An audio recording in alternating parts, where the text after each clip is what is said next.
Hello ફૂડી friends, કૃષ્ણાકા kitchen ખજાનામાં તમારું સ્વાગત છે. આજે આપણે બનાવીશું માવામાંથી ગુલાબજાંબુ. જો તમને મારા વિડીયોઝ પસંદ આવતા હોય તો લાઈક કરો, શેર કરો અને સબસ્ક્રાઈબ કરો. ચલો રેસીપી જોઈ લઈએ. તો સૌથી પહેલાં આપણે સોજી પલાળી દઈશું. 1/4 કપ સોજી લીધી છે. હવે તેમાં 1/4 કપથી થોડુંક ઓછું હૂંફાળું દૂધ લીધું છે, એ એડ કરીશું. હવે સોજીને સહેજ દબાઈ દઈશું જેથી ઇઝીલી દૂધમાં પલળી જાય. હવે સોજીને 15થી 20 મિનિટ સુધીને રેસ્ટ આપીશું. હવે અહીં મેં 300 ગ્રામ જેટલો માવો લીધો છે.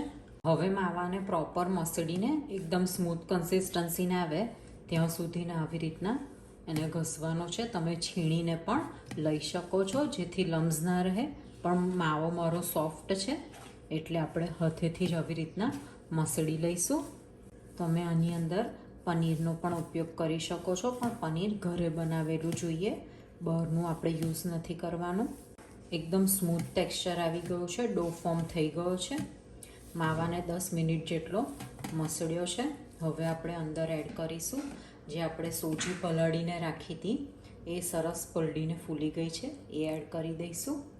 હવે આ મિક્સચરની અંદર આપણે 3 ટેબલ સ્પૂન મેંદો એડ કરીશું.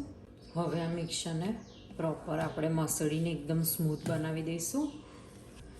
બધા ઇન્ગ્રેડિયન્ટ સરસ એક ડો ફોર્મમાં આવી ગયા છે. હવે એને ઢાંકીને 10 મિનિટ સુધીને રવા દઈશું. હવે આપણે ચાસણી બનાવી લઈએ. ચાસણી માટે આપણે 2 કપ ખાંડ લઈશું. હવે 2 કપ ખાંડની સામે આપણે 2 કપ પાણી લઈશું. હવે ખાંડ ના ઓગળે ત્યાં સુધીને આપણે એને ગરમ કરીશું. કોન્સ્ટન્ટ આપણે એને હલાવતા રહીશું. ખાંડ ઓગળી ગઈ છે. હવે આપણે ચાસણી ચેક કરી લઈએ.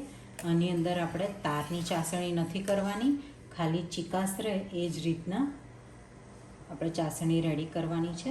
હજુ સહેજ 2 મિનિટ આપણે ચાસણી ઉકળવા દઈશું. ચાસણી હવે આપણે ચેક કરી લઈએ. ચાસણી રેડી છે, ચીકાશ આવી ગઈ છે. જો આપણે તારવાળી ચાસણી કરીએ તો ગુલાબજાંબુ આપણે એકદમ કડક થઈ જશે, અંદર સુધીને એ ચાસણી પીવે નહીં. એટલે આપણે આવી રીતના ચીકાશ આવે ત્યાં સુધીને જ આપણે ચાસણીને ગરમ કરવાની છે. હવે અંદર એડ કરીશું ઇલાયચી પાવડર, એડ કરીશું કેસર. હવે આપણે એને મિક્સ કરી લઈશું.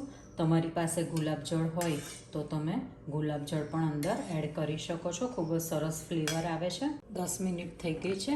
આપણે ડો છે એને પ્રોપર હવે એક વખત મસળી લઈશું. હવે અંદર એડ કરીશું ચપટી જેટલો ઈનો. હવે પ્રોપર આપણે એને મસળી લઈશું.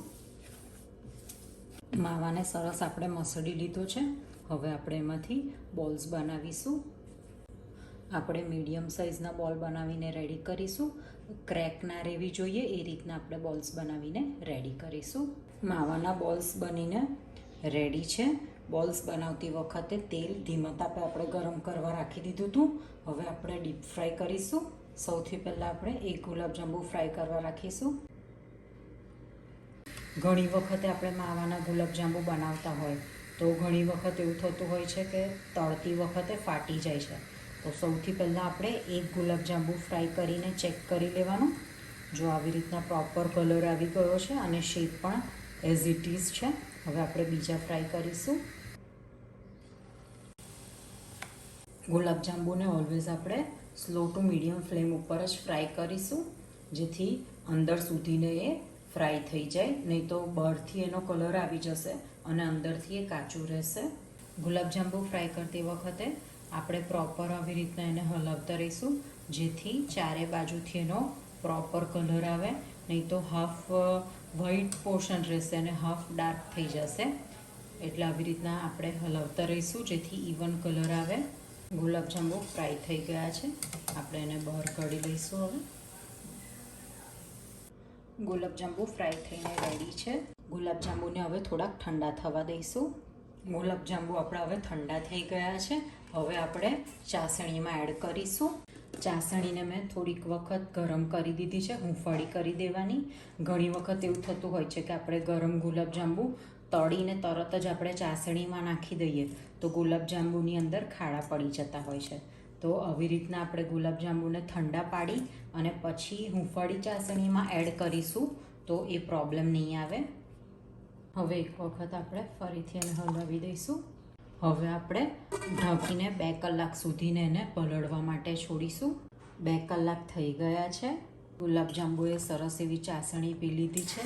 સરસ ફૂલીને ડબલ થઈ ગયા છે. હવે આપણે ચેક કરી લઈએ. આપણે હવે કટ કરીને ચેક કરીશું. એકદમ સોફ્ટ થયા છે અને અંદર સુધીને ચાસણી એબ્ઝોર્બ થયેલી છે. ખૂબ જ સરસ જાડી પડી છે. હવે સર્વ કરી દઈએ. તો રેડી છે એકદમ રસીલા, એકદમ સોફ્ટ એવા માવાના ગુલાબજાંબુ. હવે આપણે ઉપર ગાર્નિશ કરીશું બદામની કતરણથી. તમે માવાના ગુલાબજાંબુને 10 દિવસ સુધીને ફ્રીજમાં સ્ટોર કરીને રાખી શકો છો.